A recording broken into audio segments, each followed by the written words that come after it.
Spaz. This was a word that showed up in two different mega albums within several weeks of each other. The first on Lizzo's new song, Girls, and the second one on Beyoncé's new song, Heated. Disability activists called on both superstars to be good allies and remove the ableist slur from their songs. Apparently, according to disability activists, using the word to describe erratic behavior disparages people who experience actual spasms with cerebral palsy. It's one thing to bring awareness to offensive language in certain communities. It's another to demand that all of society adapt to appease a particular identity group. This is largely what the disabled activism group has become. Members of Generation Z have made normalizing disability a priority, and this is especially true in the case of mental illness. To a certain extent, this is a good thing. Anyone should be able to speak openly about anxiety and depression, OCD, and PTSD without experiencing any sort of social condemnation. But as is the case in so many social movements, it's possible to go too far. In the effort to destigmatize mental illness, we have created a society where it is romanticized.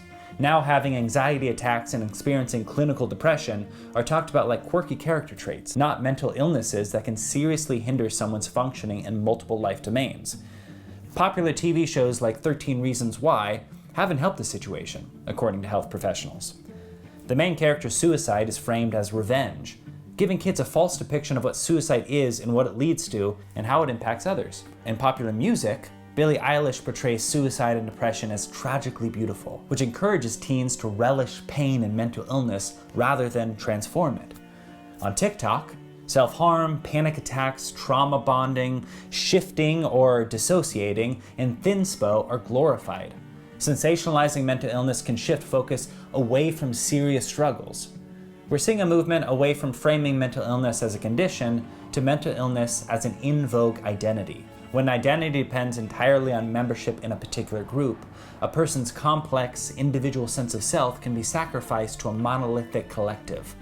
Identity groups no longer expect individuals to find a way to fit into society. They expect society to accommodate to whatever needs and wants they may have. What explains the shift in how we view disabilities?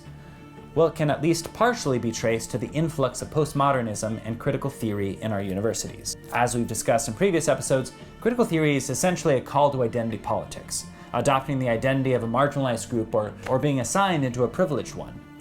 Critical race theory focuses on identifying one's socially constructed racial status. Intersectional feminism examines how various identities intersect to create even more niche identity statuses. And disability studies focuses on social construction to such an extent that objective realities are theorized out of existence.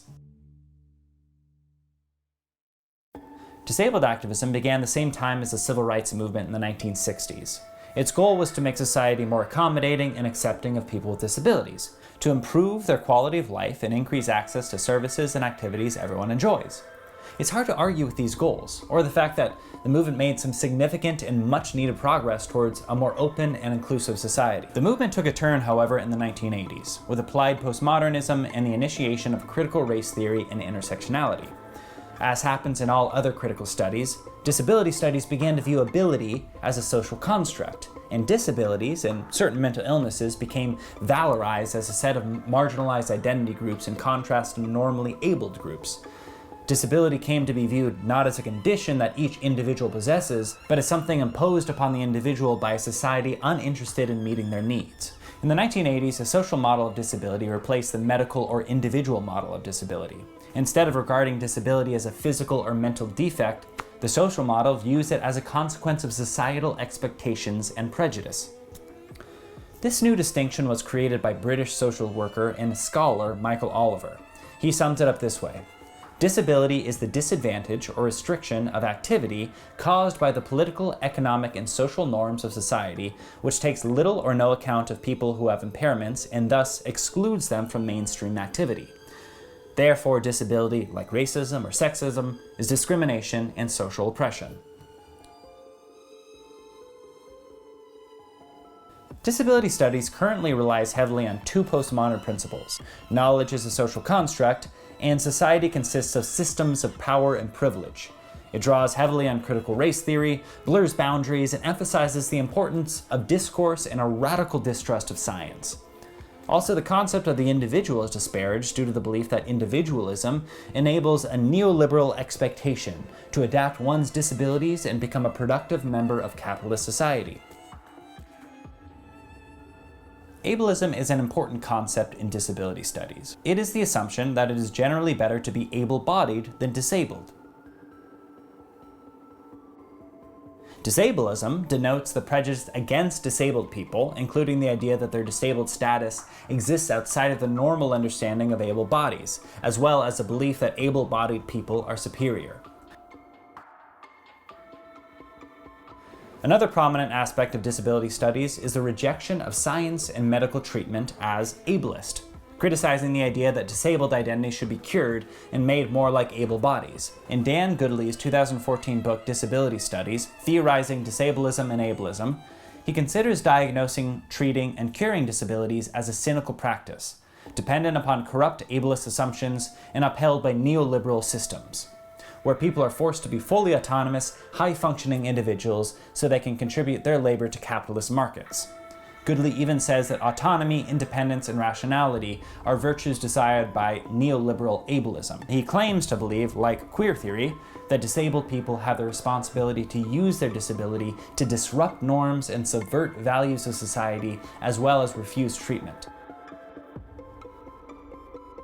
In Fiona Campbell's Contours of Ableism, the production of disability enableness, the express wish to prevent or cure disability is often reframed as wishing disabled people rather than their disabilities did not exist.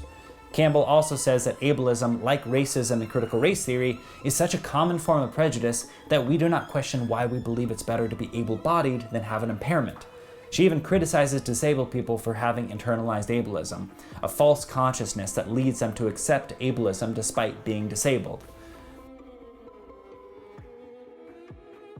For example, this ideology has led members of the deaf community to criticize and ostracize deaf people who choose to seek treatment or solutions such as cochlear implants, claiming these people are a threat to the deaf way of life and have internalized ableism. As Campbell states, by unwittingly performing ableism, disabled people become complicit in their own demise, reinforcing impairment as an undesirable state. Activists exposed to these ideas insist their disabilities, including treatable mental illnesses like depression and anxiety, even including suicidal ideation, are just part of who they are, and liken them to other aspects of identity, which can be used for empowering forms of identity politics.